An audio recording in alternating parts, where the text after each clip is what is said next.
ભારત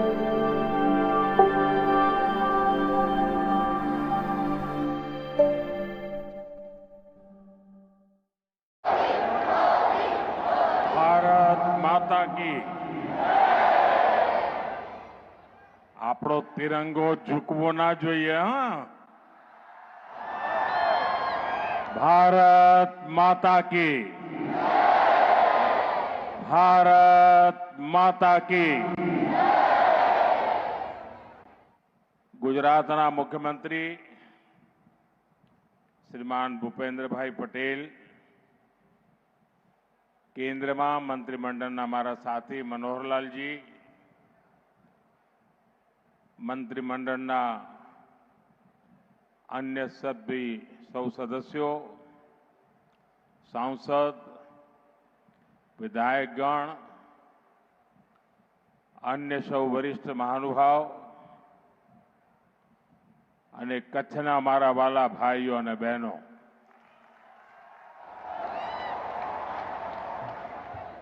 મુજા સરજ્જા સત્રી એડા કચ્છી માડુ की आयो. आऊं कच्छ जा सपूत एड़ा क्रांति गुरु श्याम जी कृष्ण वर्मा के घणे घणे नमन करिया. तो आई माड़े कच्छी भा भेणु के मुजा जजा जजा राम राम.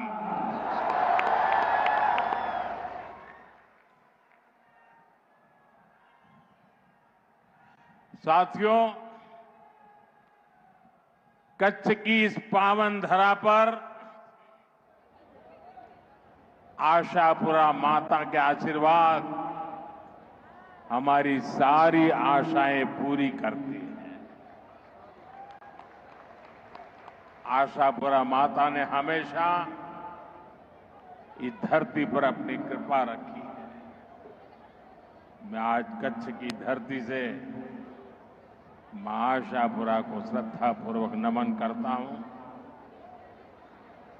और सभी जनता जनार्दन को प्रणाम करता हूं.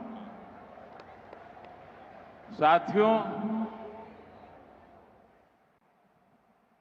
मेरा और कच्छ का नाता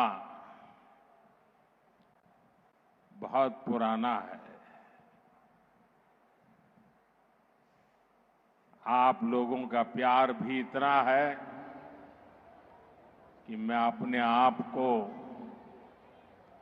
कच्छ आने से कभी रोक नहीं पाता हूं.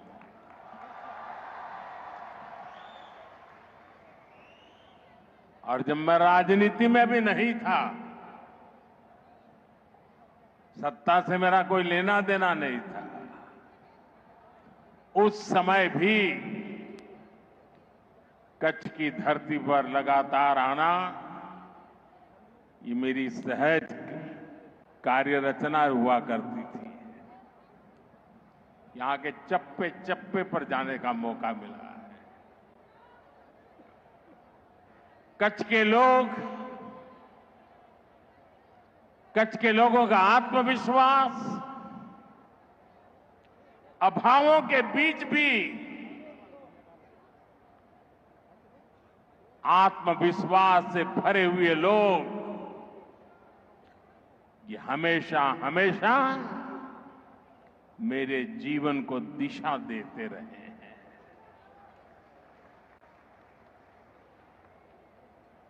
जो पुरानी पीढ़ी के लोग हैं वो जानते हैं, वर्तमान पीढ़ी को शायद पता नहीं है.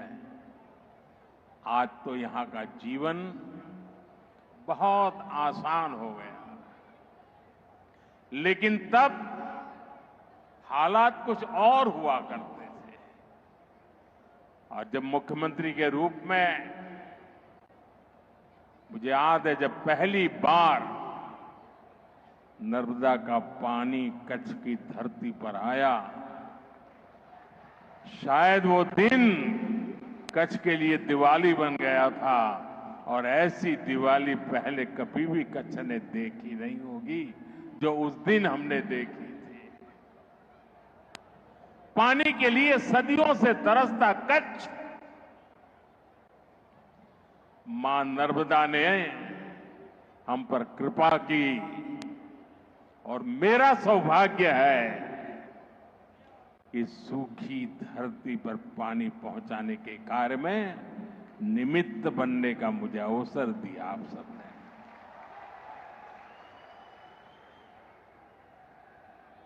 मैं जब मुख्यमंत्री था, लोग गिनते थे कि मुख्यमंत्री जी कितनी बार कच्छ आए, हिसाब लगाते थे। कुछ लोग तो कहते थे मोदी जी ने सेंचुरी लगा दी है।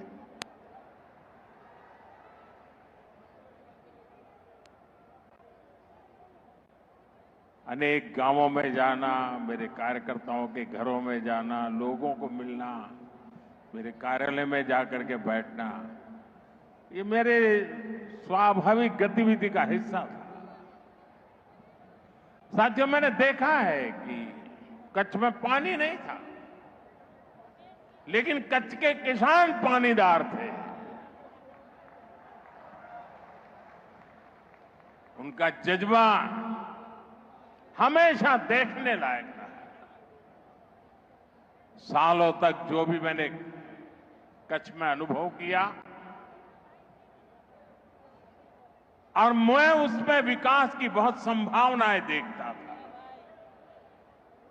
कच्छ ऐसा नहीं हो सकता।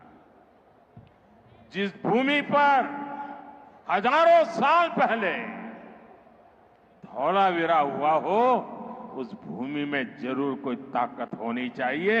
हमें उसकी पूजा करनी चाहिए। और साथियों, कच्छ ने दिखा दिया कि उम्मीद और निरंतर परिश्रम से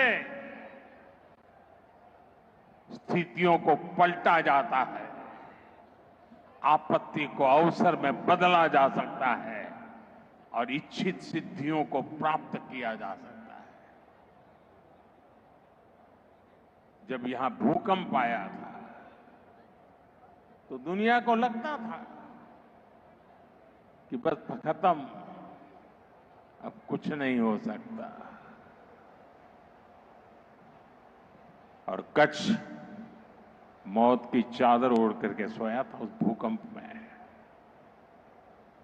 लेकिन साथियों, मैंने कभी मेरा विश्वास खोया नहीं था। मेरा विश्वास कच्छी खमीर पर था। અને એટલે જ હું તો કહેતો હતો, બાળકોને ભણાવવું પડશે કે કચ્છનો ક અને ખમીરનો ખ।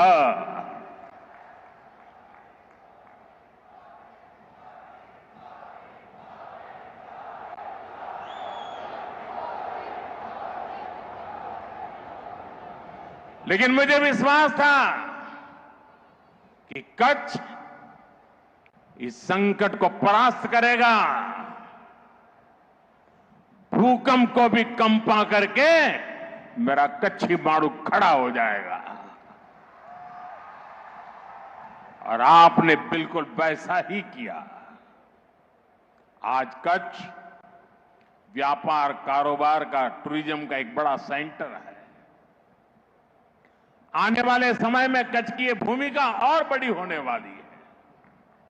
इसलिए जब भी मैं कच्छ विकास को गति देने आता हूं, मुझे लगता है कि मैं और कुछ करूंगा, और नया करूंगा, और ज्यादा करूंगा। मन रुकने का नाम नहीं करता है। आज यहां विकास से जुड़े 50,000 करोड़ रुपए से अधिक के प्रोजेक्ट का शिलान्यास और लोकार्पण हुआ है। एक समय था पूरे गुजरात में 50,000 करोड़ की योजना सुनाई नहीं देती थी। आज एक जिले में 50,000 करोड़ रुपए का काम। साथियों, ये प्रोजेक्ट भारत को दुनिया की एक बहुत बड़ी और ब्लू इकोनॉमी बनाने, ग्रीन एनर्जी का सेंटर बनाने में भी मदद करेगी। मैं आप सभी को, मेरे प्यारे कच्छियों को इन सभी विकास कार्यों के लिए बहुत बहुत बधाई देता हूं।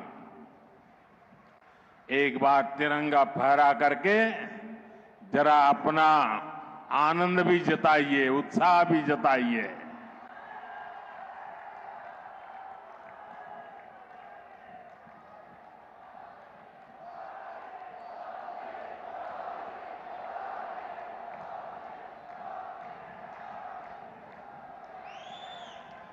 साथियों, हमारा कच्छ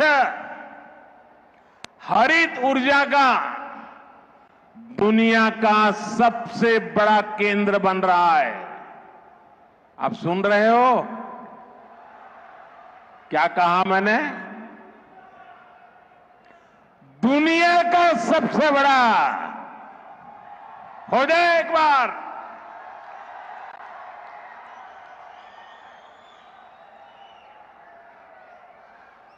ग्रीन हाइड्रोजन एक नए प्रकार का ईंधन है। आने वाले समय में कारें, बसें, स्ट्रीट लाइट ये ग्रीन हाइड्रोजन से चलने वाली है। कांडला देश के 3 ग्रीन हाइड्रोजन हब में से एक है। आज भी यहां ग्रीन हाइड्रोजन कारखाने का शिलान्यास हुआ है। इस कारखाने में जो टेक्नोलॉजी लगी है, आप गर्व करेंगे साथियों, वो भी मेड इन इंडिया है।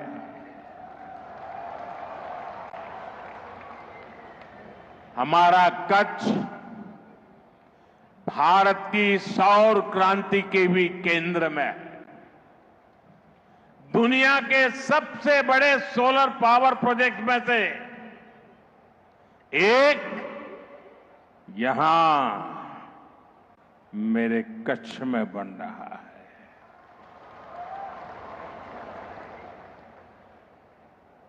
एक जमानो હતો, આપણે કચ્છનું વર્ણન કરીએ એટલે વારે કે ભાઈ અમારે તો હું રણ છે કે અહીંયા શું થાય। અને એ વખતે હું કહેતો હતો આ રણ નહીં, આ તો મારા ગુજરાતનું તોરણ છે।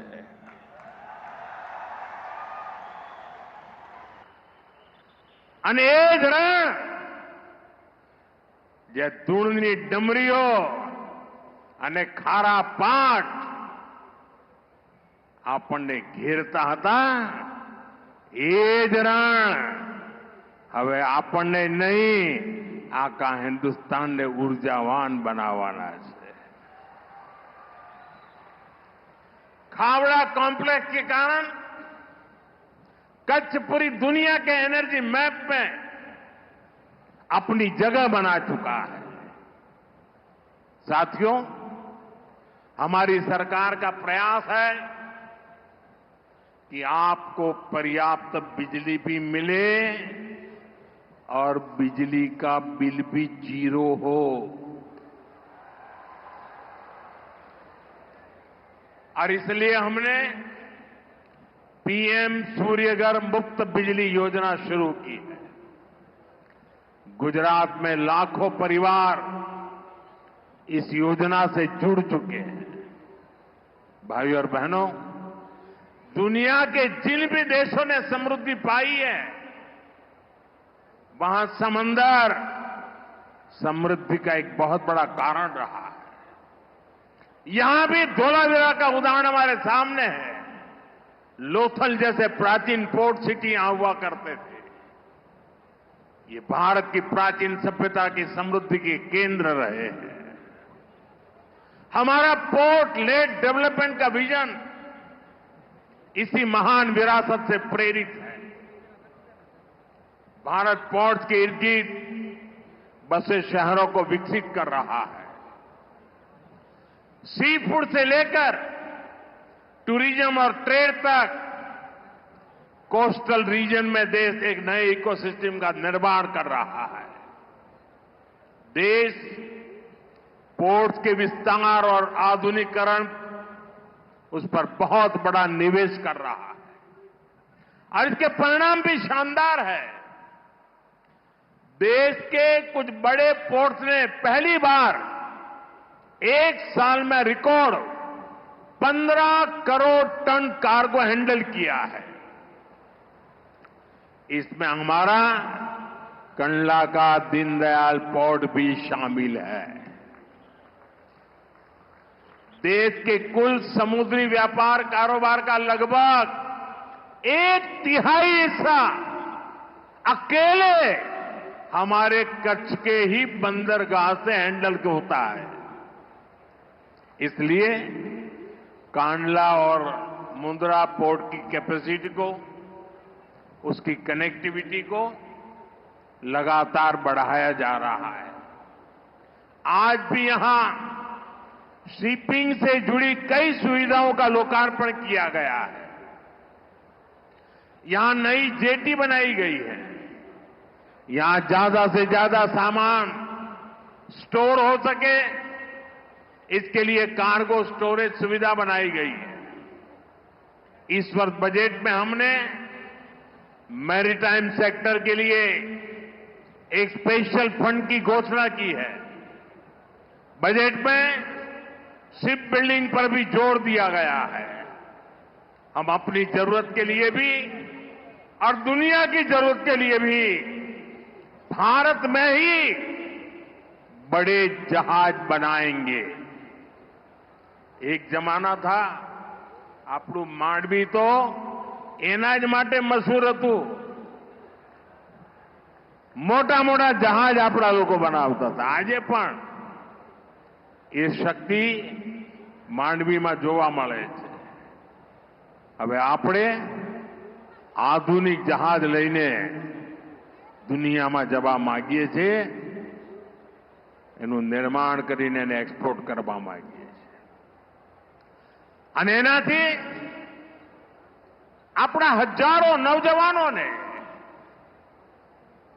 શિપ બિલ્ડિંગ, આપણે ત્યાં અલંગમાં શિપ બ્રેકિંગ યાર્ડ છે, આપણે હવે તાકાત લગાવી છે શિપ બિલ્ડિંગમાં। અને આ એવું ક્ષેત્ર છે કે જેમાં રોજગારના સૌથી વધારે અવસર છે। साथियों, हमारे कच्छ ने हमेशा अपनी विरासत का सम्मान किया है। अब ये विरासत भी कच्छ के विकास की प्रेरणा बन गई। बीते 2-2.5 दशक में भुज में टेक्सटाइल, फूड प्रोसेसिंग, सिरेमिक और नमक से जुड़े उद्योगों का बहुत विकास हुआ।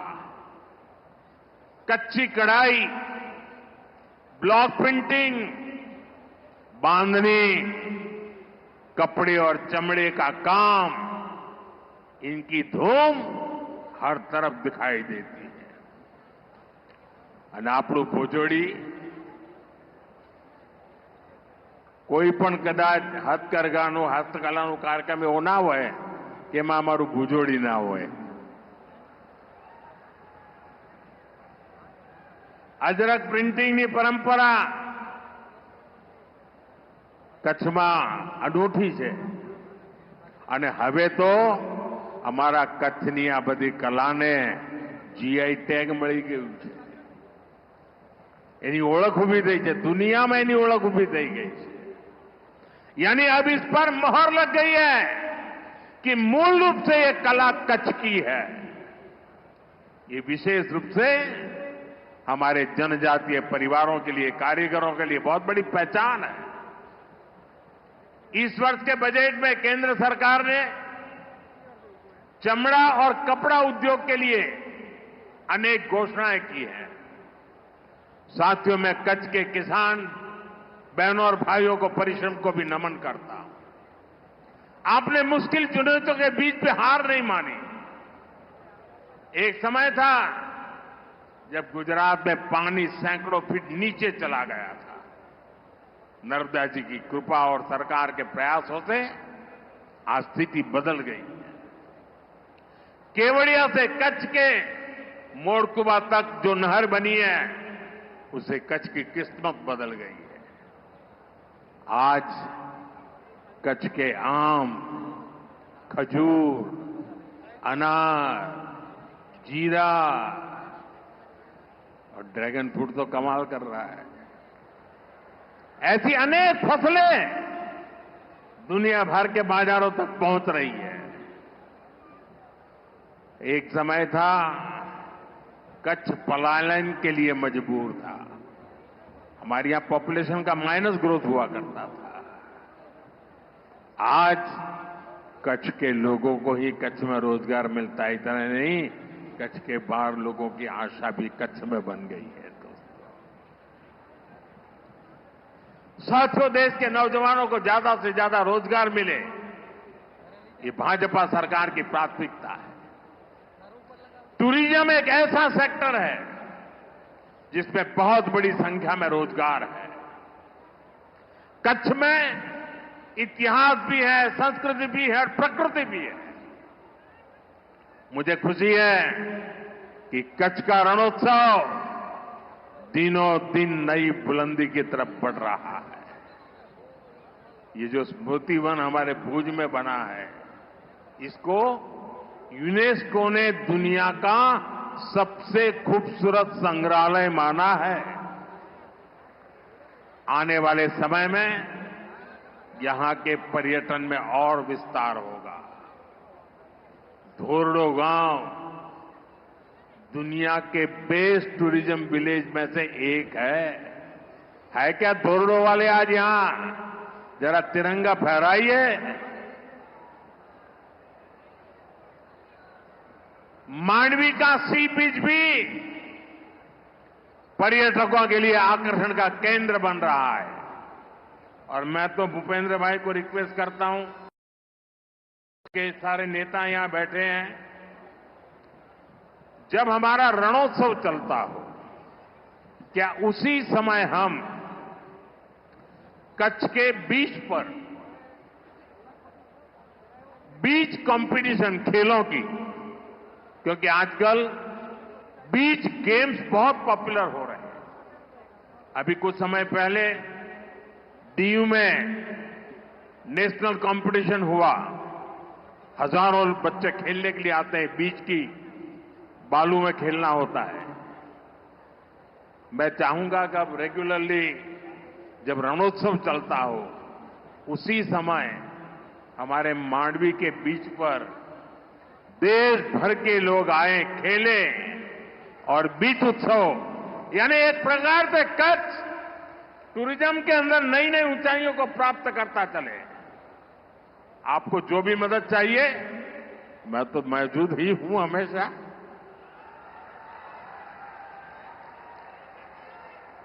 साथियों, अहमदाबाद ने भुजनी वच्चे नमो भारत રેપિડ રેલ આને પણ ટુરિઝમને મોટી તાકાત આપી છે। સાથીઓ, આજે 26 મે છે।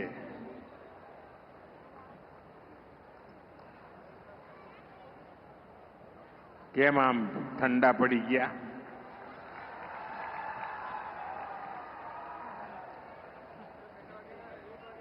આપ સૌ ગુજરાતના ભાઈઓ બહેનોએ મને વાજતે ગાતે ગુજરાતમાંથી વિદાય આપીને દિલ્હી મોકલ્યો અને 2014 26 મે આજે જ અને લગભગ આ જ સમયે દેશમાં પહેલીવાર प्रधानमंत्री तरीके, प्रधान सेवक तरीके सौगंध लीधा आता है।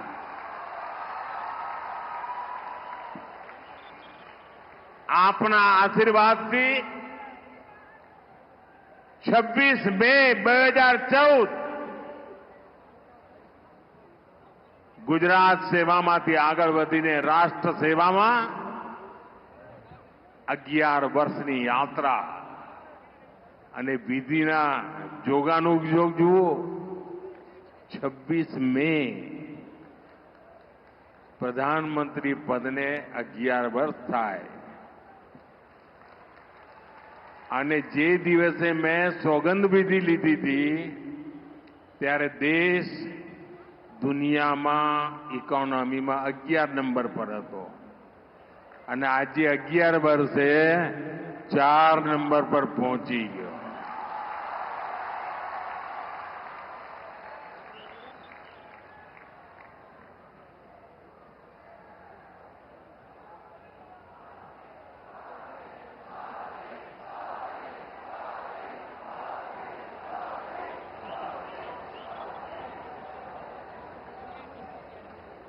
साथियों,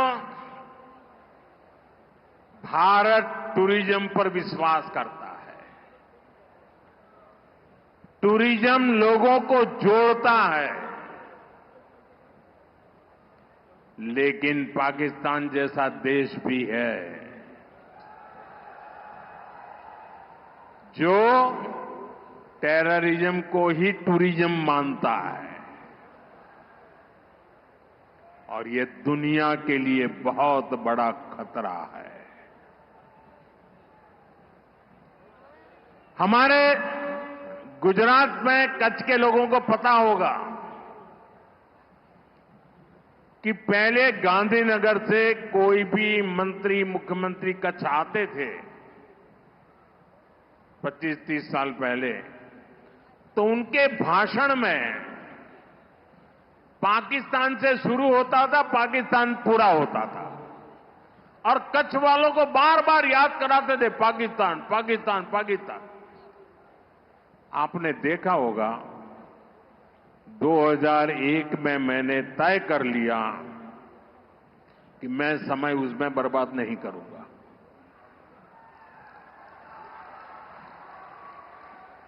मैं कभी भी उस चीज के जिक्र ही नहीं करता था. मैं सिर्फ कच्छ की ताकत की बात करता था. भुला दिया था मैंने.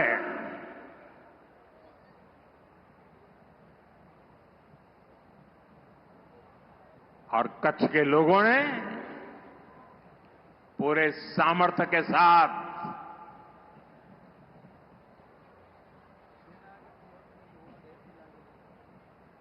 पाकिस्तान को भी ईर्ष्या हो जाए वैसा कच्छ बना दिया. दोस्तों,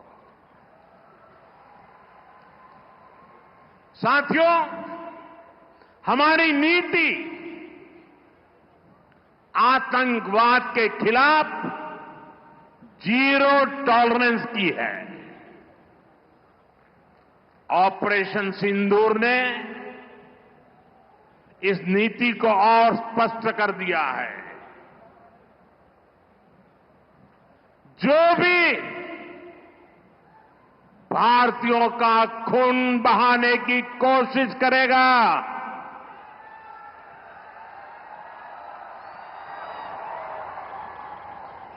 उसको उसकी भाषा में ही जवाब दिया जाएगा.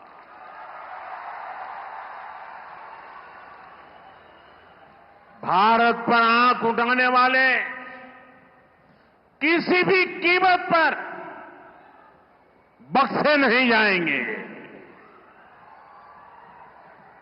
साथियों, ऑपरेशन सिंदूर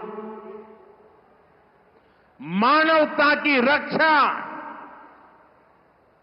और आतंकवाद के अंत का मिशन है.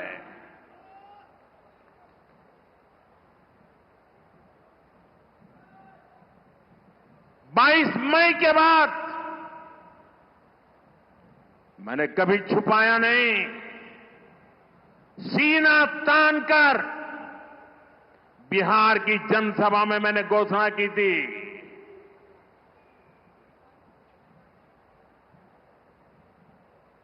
मैं आतंकवाद के ठिकानों को मिट्टी में मिला दूंगा.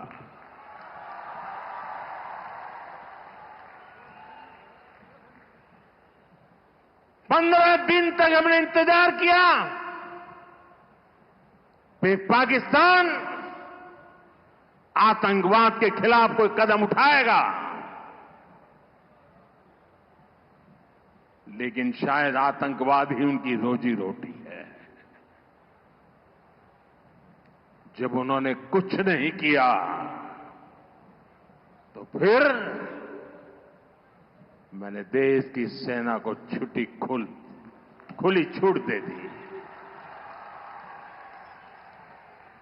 भारत के टारगेट पर आतंकवादियों के हेडक्वार्टर थे।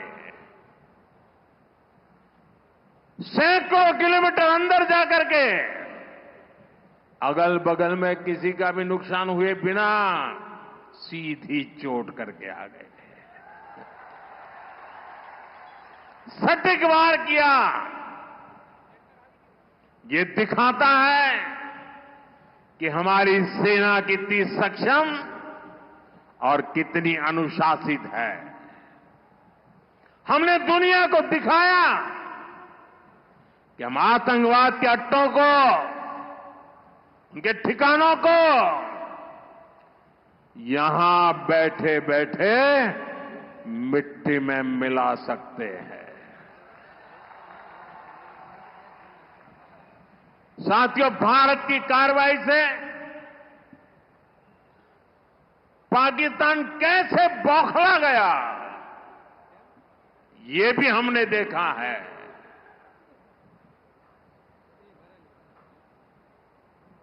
9 तारीख रात को हमारी कच्छ की सीमा पर भी ड्रोन आए।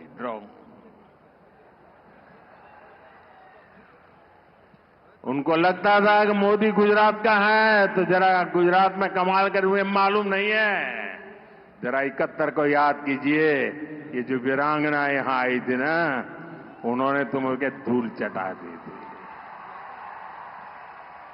ये माताएं बहनें उस समय 72 घंटे में रनवे तैयार कर दिया और हमने हमले फिर से चालू कर दिए थे। और आज मेरा सौभाग्य है कि 71 की लड़ाई की उस वीरांगना माताओं ने आकर के मुझे आशीर्वाद दिए हैं। इतना ही नहीं, सिंदूर के वृक्ष का पौधा भी दिया है। माताएं बहनें, आपका दिया हुआ ये पौधा अब पीएम हाउस में लगेगा।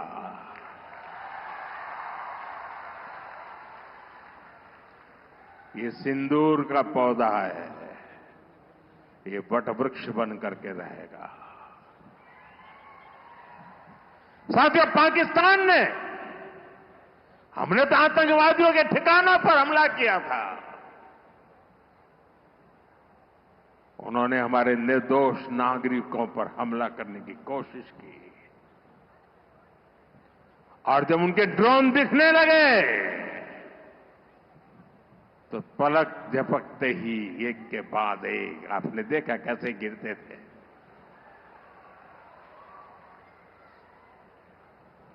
और तब भारत ने भी उनकी सेना पर 2 गुनी ताकत से हमला किया। भारत ने जिस सटीकता से पाकिस्तान के एयरबेस को, उनके सैनिक ठिकानों को तबाह कर दिया, उससे दुनिया हैरान हो गई। जैसा मैंने कहा, आपने तो 71 की लड़ाई देखी है। इस बार पूरा पाकिस्तान कांप रहा था दोस्तों, कांप रहा था। और 71 में वो सोचते थे कि हमने भूज के एयरबेस पर हमला किया था। और उस समय हमारी बहनों ने कमाल करके दिखा दिया था, बहादुरी की मिसाल दिखाई थी। और साथियों, पाकिस्तान के हमले का जवाब हमने इतनी ताकत से दिया कि उनके सारे एयरबेस आज भी आईसीयू में पड़े हैं, आज भी आईसीयू में पड़े हैं। और तब जाकर के पाकिस्तान शरणागति के लिए मजबूर हो गया। पाकिस्तान को लगा बच नहीं सकते। भारत ने रौद्र रूप दिखा दिया है और आखिरकार ये हमारी सेना का पराक्रम था, ये हमारी सेना का साहस था, ये हमारी सेना का सटीक ऑपरेशन था। कुछ ही घंटों में पाकिस्तान ने सफेद झंडा फहराना शुरू कर दिया। उन्होंने कहा कि हम गोली नहीं चलाना चाहते। हमने कहा हम तो पहले भी कह देते थे भाई, हमने तो पहले ही कहा था। हमने आतंकवाद के ठिकानों को तोड़ना था, मारना था, सबक सिखाना था। उसके बाद तुम्हें चुप रहने की जरूरत थी, लेकिन तुमने गलती की तो तुम्हें सजा भी भुगतनी पड़ी। साथियों, भारत की लड़ाई सीमा पार पल रहे आतंकवाद से। जो आज इस आतंकवाद को पाल पोस रहा है, उससे हमारी दुश्मनी है। मैं कच्छ की इस धरती से, पाकिस्तान की सीमा पर सटा हुआ मेरा जिला है, मैं पाकिस्तान के लोगों को भी कहना चाहता हूं, क्या पाया आपने? हिंदुस्तान दुनिया की चौथी इकोनॉमी बन गया और तुम्हारा हाल क्या है? तुम्हारे बच्चों के भविष्य को बर्बाद किसने किया? तुम्हें दर दर भटकने के लिए मजबूर किसने किया? ये आतंकवाद के आकाओं ने।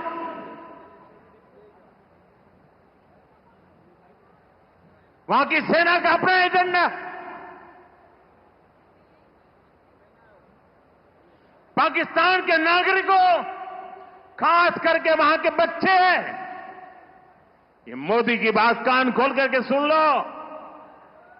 ये आपकी सरकार और आपकी सेना आतंकवाद को समर्थन दे रही है।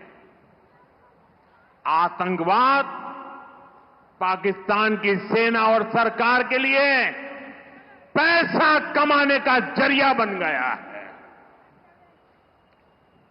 पाकिस्तान के युवकों को तय करना होगा, पाकिस्तान के बच्चों को तय करना होगा, क्या ये रास्ता उनके लिए ठीक है? क्या उनका भला हो रहा है? सत्ता के लिए जो एक खेल खेले जा रहे हैं, क्या उससे पाकिस्तान के बच्चों की जिंदगी बनेगी? मैं पाकिस्तान के बच्चों को कहना चाहता हूं, ये आपके हुक्मनारा, ये आपकी सेना आतंकवाद के साए में पल रही है। वो आपके जीवन में खतरे पैदा कर रही है, आपके भविष्य को नष्ट कर रही है, आपको अंधेरे में धकेल रही है। पाकिस्तान को आतंक की बीमारी से मुक्त करने के लिए पाकिस्तान के अवाम को आगे आना होगा, पाकिस्तान के नौजवानों को आगे आना होगा। सुख चैन की जिंदगी जियो, रोटी खाओ, वरना मेरी गोली तो है ही।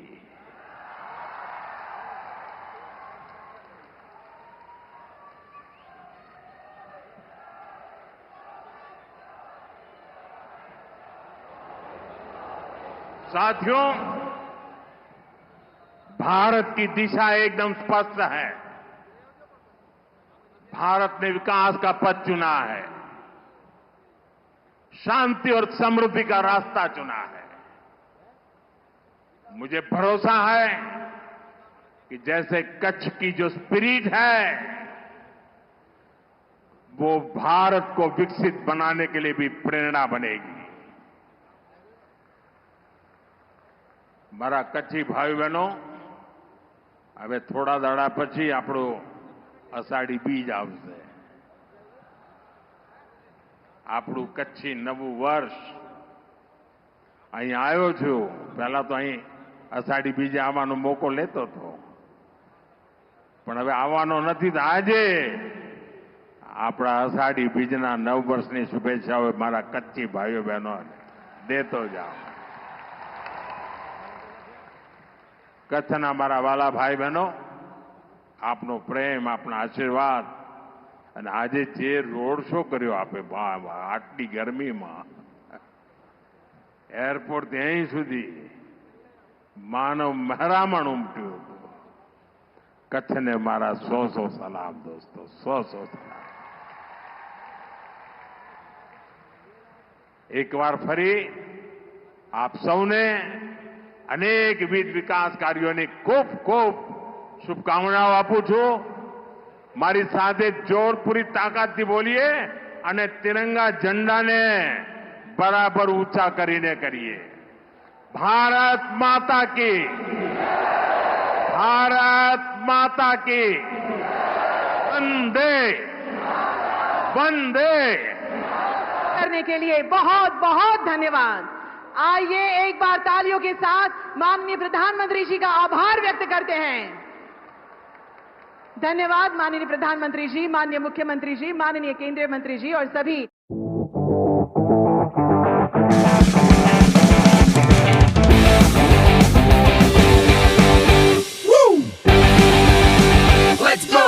रियल फ्रेशनेस का अनुभव, यश सॉफ्ट ड्रिंक्स।